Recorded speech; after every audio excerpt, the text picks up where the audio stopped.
সিঙ্গুরে যখন সভা মঞ্চে বক্তব্য রাখছেন প্রধানমন্ত্রী নরেন্দ্র মোদী, তখনই 2 কিলোমিটার দূরে বাজেমেলিয়া গ্রামে কৃষকরা জমিতে নেমে পড়লেন। তাদের পোশাকের ওপরে টানানো হচ্ছে ফ্লেক্স, তাতে লেখা সরকারি কেন্দ্রীয় সরকারের বঞ্চনা। আবাস থেকে 100 দিনের কাজ, বাংলাকে নানান প্রকল্পে বঞ্চনা করা হচ্ছে। সিঙ্গুরে কৃষি জমি রক্ষা কমিটি তারই প্রতিবাদে মাঠে নেমে বিক্ষোভ দেখায়। মোদি গো ব্যাক স্লোগান তোলে।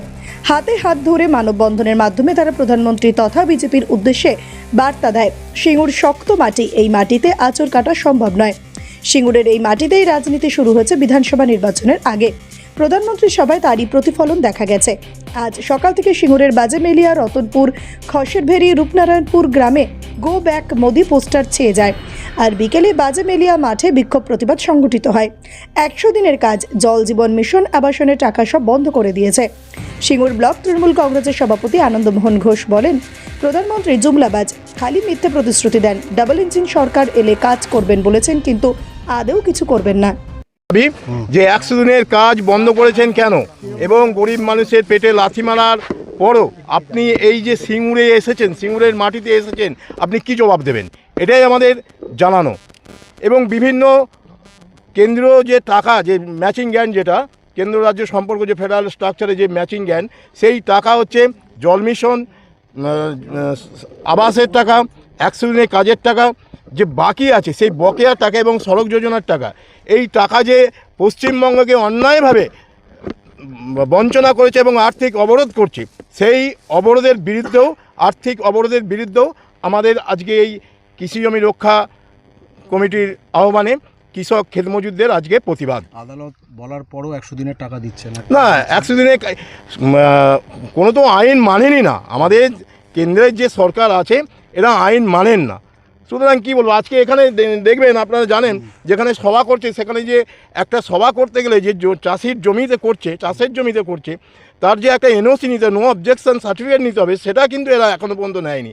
সেটা দেখেছেন আপনারা বিডিও অফিসে এবং থানাতে, তারা যাদের জমি ওপরে এই সভা হচ্ছে, সেখানে তারা একটা কমপ্লেন দিয়েছে, মানে অভিযোগ করেছে।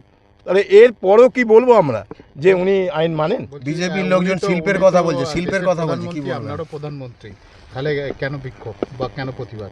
না, প্রতিবাদটা এই কারণে, আমরা নিশ্চয়ই হচ্ছে আমাদের ভারতবর্ষের প্রধানমন্ত্রী, কিন্তু সেই প্রধানমন্ত্রী যদি কৃষক যারা ক্ষেতমজুর তাদেরকে বঞ্চিত করে, যারা 100 দিনে কাজ করেছে তাদের হকের টাকাটা পর্যন্ত দেয়নি, সেটাই আমাদের দাবি। উনি আজকে এসেছেন এই সিঙ্গুরের জমিতে, তাই সিঙ্গুরের কৃষক ক্ষেতমজুর তাদের আওয়াজ হচ্ছে যে আমাদের বকেয়া টাকা আপনি না দিয়েছেন কেন, তার আমাদের জবাব দিতে হবে। কেন আপনি দেননি? আমাদের রাজ্যের জন্য একাধিক সরকারি প্রকল্পের তিনি আজকে উদ্বোধন করলেন। 800 কোটি টাকারও বেশি প্রকল্প উদ্বোধন করলেন, যেটা রাজ্যের উন্নয়ন, শিলান্যাস এবং উদ্বোধন করেন। না, শিলান্যাস উনি করছেন, এটা কার্যকর হবে। সে তো আগেও হচ্ছে অনেক জায়গায় উনি কথা দিয়েছেন, আপনারাও জানেন, যে বলেছিল যে বছরে 2 কোটি বেকারের চাকরি হবে, গরিব লোকের অ্যাকাউন্টে, যাদের জিরো ব্যালেন্স অ্যাকাউন্ট, তাদের অ্যাকাউন্টে কালো টাকা উদ্ধার করে 15 লক্ষ করে টাকা দেবেন।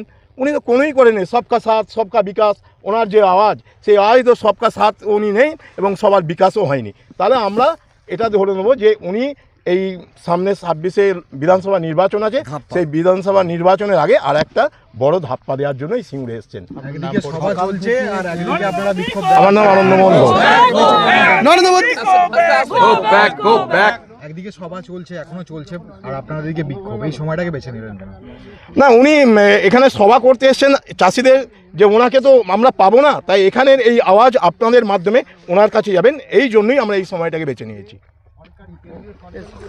অসুবিধে কিছু নেই, চাষ আরম্ভ করে দিয়েছি তো, কিন্তু আরও যাতে ভালোভাবে হয়, এগুলো মেশিন দিয়ে ঠিক করে দিলে আরও তাড়াতাড়ি আমরা চাষ করতে পারবো। কোনো অসুবিধে কিছু নেই তো, এত চাষ করেছি তো, চাষে আস্তে আস্তে করে এগিয়ে এসেছি, আরও এগিয়ে যাবো। প্রধানমন্ত্রী তো এলেন, উনি তো অনেক কিছুই বলছেন, কখন 10 লাখ, কখন 2 লাখ, কখন 1 লাখ দেবো, বাচ্চাদেরকে দেবো, একে দেবো, তাকে দেবো, নানা কিছু বলছেন।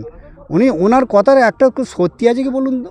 হ্যাঁ, আরে পাকিস্তানে বোম ফাটলো মাঠের মাঝখানে ডোবার পাশে, তিনি বলুন ঝট করে বলে দিলেন 300 লোক মরে গেছে। একদিকে সভা হচ্ছে আর একদিকে আপনারা মাঠে নেমেছেন, কি বলবেন? আমরা ওনাকে ধিক্কার জানাই।